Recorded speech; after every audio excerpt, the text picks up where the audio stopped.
Good morning po sa atin lahat mga kapatid. May gagawin tayong Pinsonic 32 inches na LED TV ito mga bro. Ang problema daw nito ay automatic daw na mamatay kusa. Kaya plug in daw natin. Kasi ang naging problema daw nito, natulugan daw magdamag.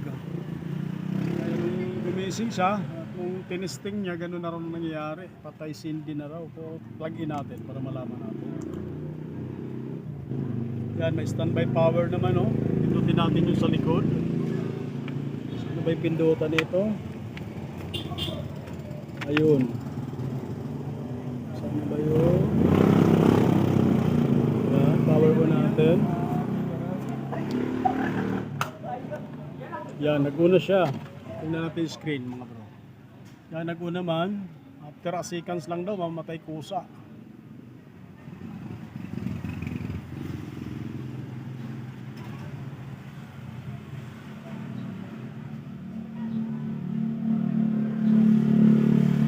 Tumagal naman ah.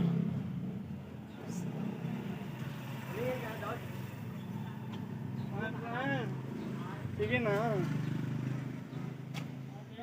Yun, tuloy-tuloy naman siya. Sabi niya, may alam na mamamatay na pusa. Obserbahan lang natin kung gaano katagal siya mawala.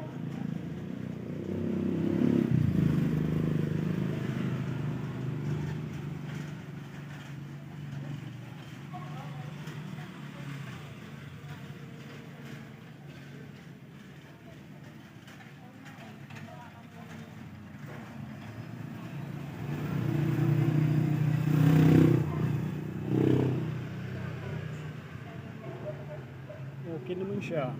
Pero kanina tinisting namin, maya bigla kagad namamatay. Tagalin lang natin kung talagang mamamatay siya.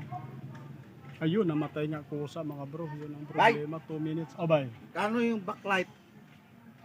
Anong inches? Ilang inches pala yun? 32. Backlight sigurado. Walang liwanag kahit konti. Wala, may tunog eh. Check natin. Baka sa supply lang. Minsan sa supply lang kasi ng backlight. Pag dito sa supply lang, medyo mababa lang. Pero pag backlight talaga, medyo may kamahalan. Kano? 1.5 ang singilan, pero bigay ko sa'yo kahit mga 1.3. Tapos 2 buwan garantiya. Pero kung halimbawa, hindi naman sa backlight mismo, sa supply lang, mababa lang. Check muna natin, libre naman check up. Sige. Dali mo na lang. So yun nga talaga mga bro, namatay. Pati standby power na wala na. Wala na, pati ilaw, wala na nga. Yun talagang problema nito mga bro. So, buksan na lang natin. Bakit siya namamatay? Wala na, pati standby nga, nawala. Oh. Try natin plug in ulit. Ay, bunutin natin, tapos plug in natin ulit. Yan, may standby ulit siya. Power on natin ulit. Kasi yun talaga daw ang problema nito. Sana ba yung pindutan? Wala yung pindutan nito. Ayun.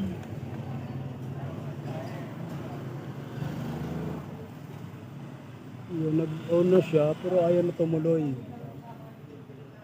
Yun ang problema nito. Ayaw na tumuloy talaga. So check na lang natin mga bro. Kung anong naging problema.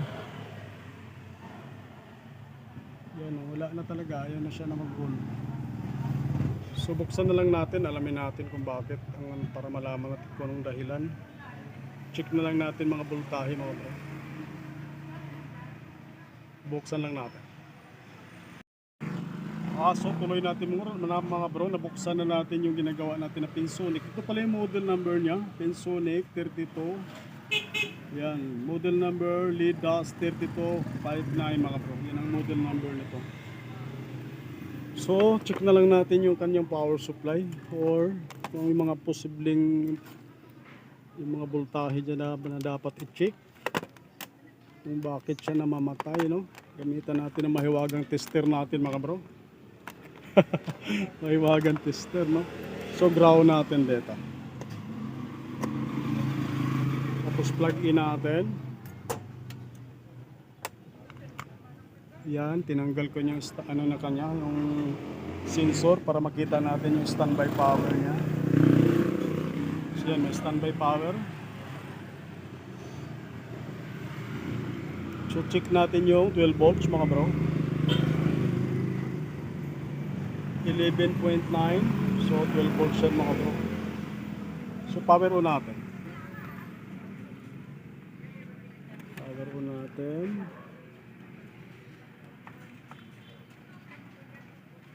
Antayin natin umila yung backlight.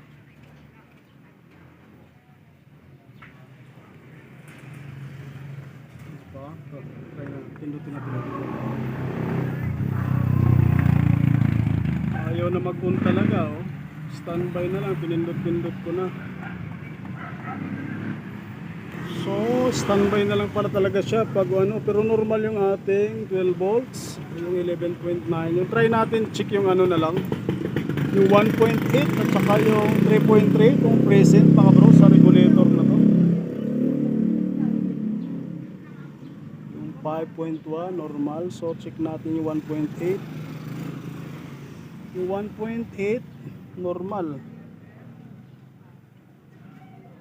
Sa 3.3 tayo, ito yung sa kabila yung 3.3. Normal naman yung 3.3, bakit ayaw mag-on? Try natin on ulit. Pindutin natin ulit. Normal naman yung 3.3. Ba't ayaw mag-on?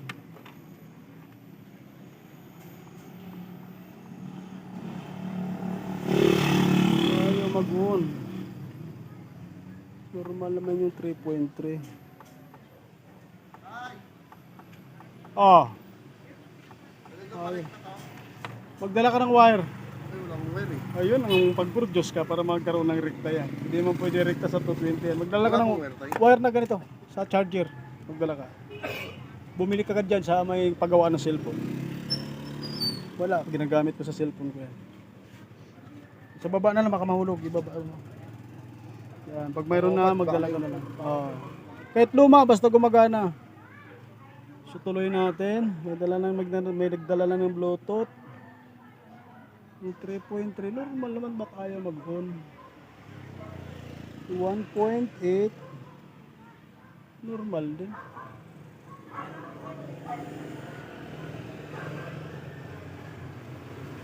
So isa-isahin ko lang to. Ano? Paano to tayo? Ano yung problema dyan? Kasi itong charger niya, nasasaksakan pa. Kaso Hindi na siya totally walang display. Pag ginaganon mo siya yung ginaganon mo yung wire, parang binabali mo. Nagkakaroon. Oo. May problema ngayon charging pin yan. So maganda i-recta na lang talaga yan para mas maganda. So, double check ko lang mga bro. Try natin anuhin. Isa-isahin ko lang kung anong problema dyan. Tapos update ko na lang kayo mamaya mga bro para hindi na ganong hahaba ang video natin.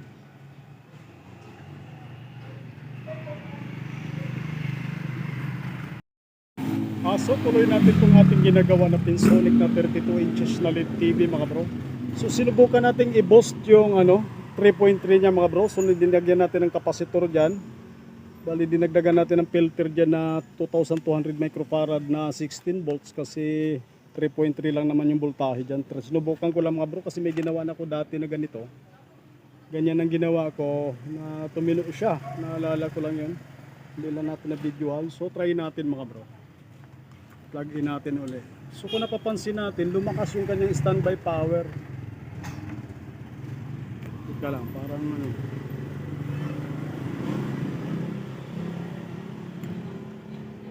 yan mga bro, kita nyo? Lumakas na yung kanyang standby power. Ika, maliwanag lang. Yan o. Kanina medyo mahina yung standby power na ilaw. So try natin yung power on yan. Power on natin. Tingnan natin. Yun o, nagpapangsyon na siya kanya. Kailang humihina pa rin So may problema talaga yung ating board nito. Humihina pa rin siya. Nagkukurap-kurap mga bro.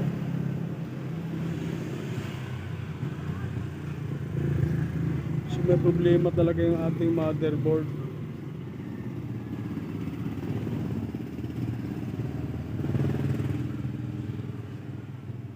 Kasi may ginawa ko ganito dati, yung binost ko lang yung 3.3 tumino Siya ayaw. Nagkukurap-kurap.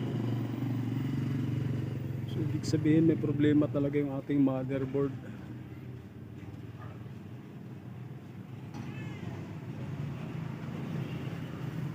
Nagpupura-pura.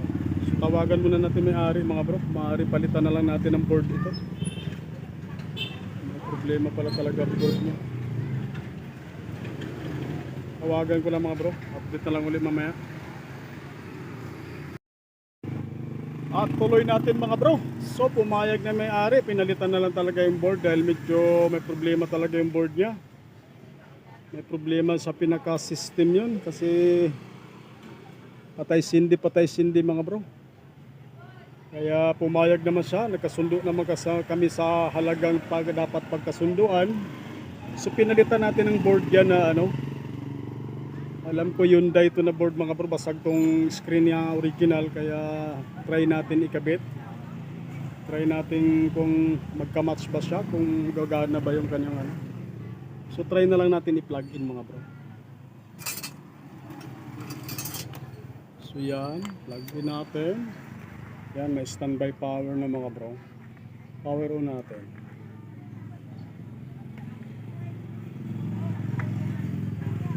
Yan, antay natin umilaw yung pinaka-ano yun, umilaw na mga bro. Silipin natin pinaka-screen. Ayun.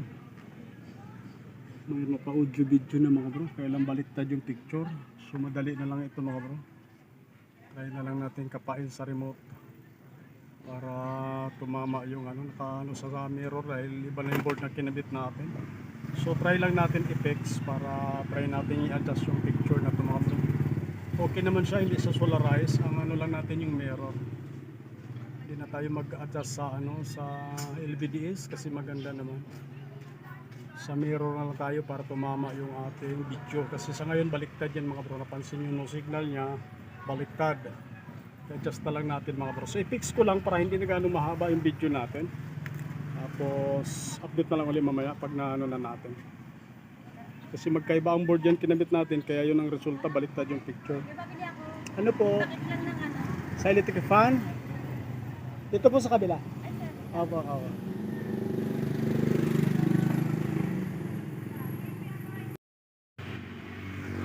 So tuloy natin mga bro, iayos lang natin yung mirror niya dahil baliktad yung picture, no? So plug in lang natin. Kagandahan na dito kasi mayroon tong remote yung Hyundai natin. So try natin power on. Ayaw yata mag-on yung ating remote ah. Pindutin muna natin sa pindutan nito. Baka may problema.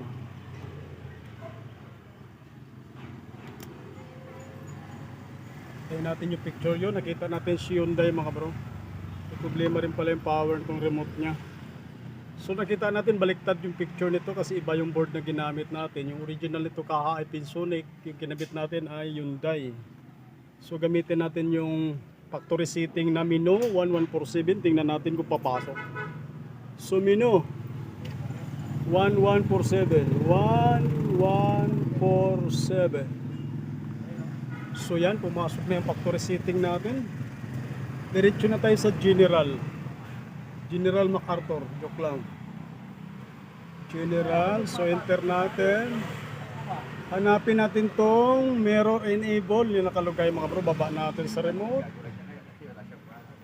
Mirror enable. Yan, naka-off, i-on lang natin. Titingnan natin kung babaliktad yung tatama na yung picture niya. So, on natin.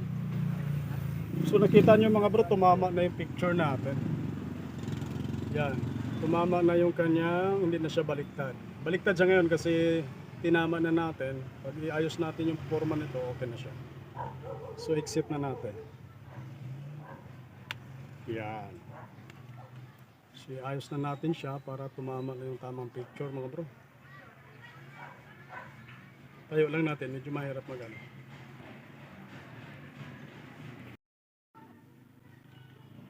Tuloy natin mga bro, ito iayos na natin.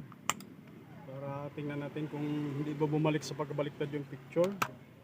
At pumayag naman pala yung may-ari nito mga bro na palitan kahit anong brand daw, basta importante gumana kasi gamit daw niya ay GME for the box. So power on natin. Buti hindi masilan yung customer natin kasi pag masilan, medyo hindi papayag yun na Pinsonic kapit palitan ng ibang brand. Pero wala mang problema, halos parehas lang naman yun, mga China. China board na mga TV. So nakita natin mga bro, tumama na yung picture natin. Yan. So walang problema, maganda rin yung screen niya, walang gas-gas, walang guhit-guhit. So okay na yan mga bro, ipipix ko na lang. Hindi ko na binilisan lang natin kasi magpatugtog na naman itong katapat ko na salon. Purnada na naman yung ating ano. So okay na to mga bro, para hindi na gaano mahaba yung video natin. Kita natin okay naman talaga ang picture niya. Yung Pinsonic na naging Hyundai. So maraming salamat sa inyong panonood mga bro sa ating mga ina-upload na video. Magandang tanghali po sa ating lahat.